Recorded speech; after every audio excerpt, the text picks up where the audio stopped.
For this recipe, you're going to need a can of coconut cream, curry, sea salt, pepper, pasta, olive oil, nutritional yeast, ghee, chopped carrot, chopped mushroom, garlic, and garbanzo beans.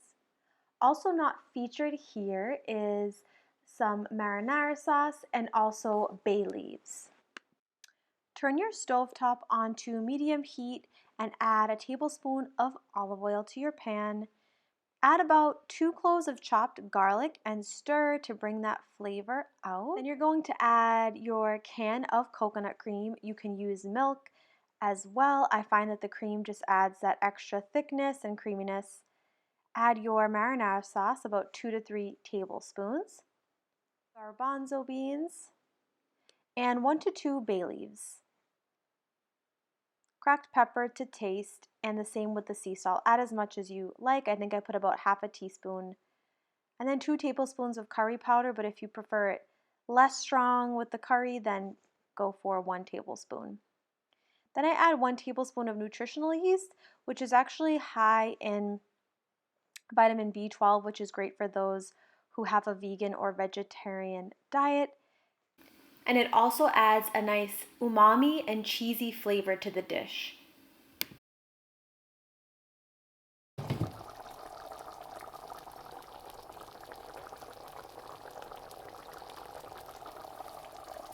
Turn it on high and bring it to a boil, and then lower the heat and let it simmer for about 15 minutes. Next, you're going to add about a tablespoon of ghee to a frying pan, and ghee is clarified butter, so it's dairy-free. You're going to add your chopped carrot to the pan. Just make sure to stir so that it doesn't burn. I tend to put my heat up too high. I added a little bit of salt to that as well. And just make sure you check on the chickpea or garbanzo bean mixture with the tomato paste and curry, your sauce mixture. I cover the pan too to help the carrots to moisten and get softer. And that was also my immersion blender. If you have a food processor or just a regular blender, you can also use that for the sauce. Add some mushrooms in there towards the end because they take less time to cook. Just stir it up. Remove your bay leaf from the sauce as well. You don't want that in there. Then just lower that, and for the sauce, put the immersion blender in and just start to blend it up, and it will be a nice creamy thick sauce.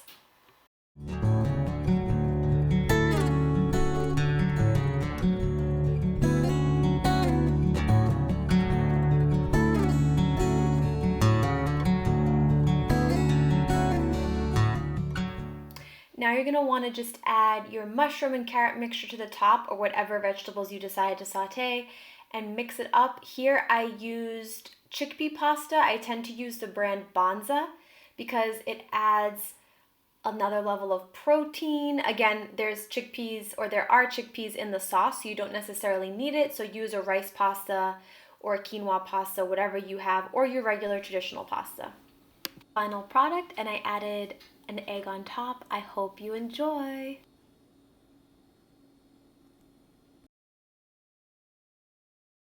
For this recipe, you're going to need salt and pepper, nutritional yeast, paprika, 2 sweet potatoes, mustard, white miso paste, coconut cream, pasta, turmeric, coconut yogurt, and potato starch, tapioca starch, or cornstarch, whatever you have.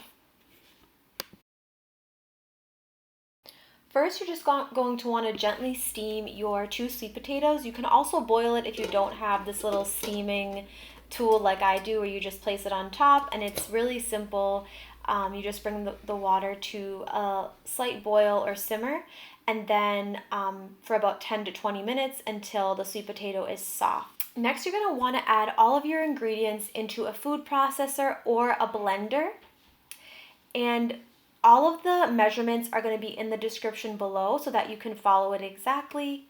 And what I would recommend is putting less of each ingredient in. For example, the stronger flavors like the miso paste, the nutritional yeast, and the mustard, you can always put less in at the beginning, so that way if you're not familiar with those flavors or they're newer, you can adjust it as you're going along.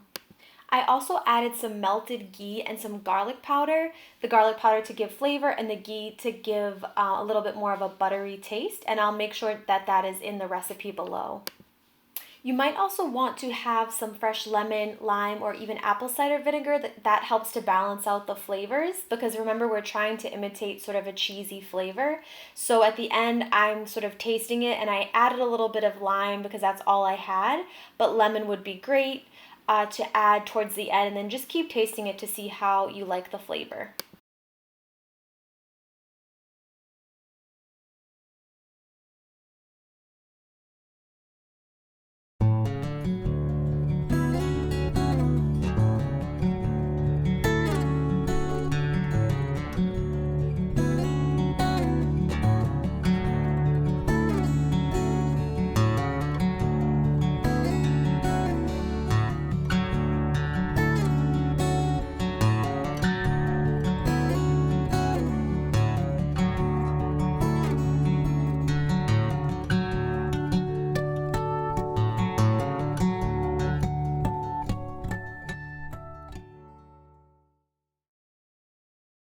Here is the finished product. I hope you enjoy.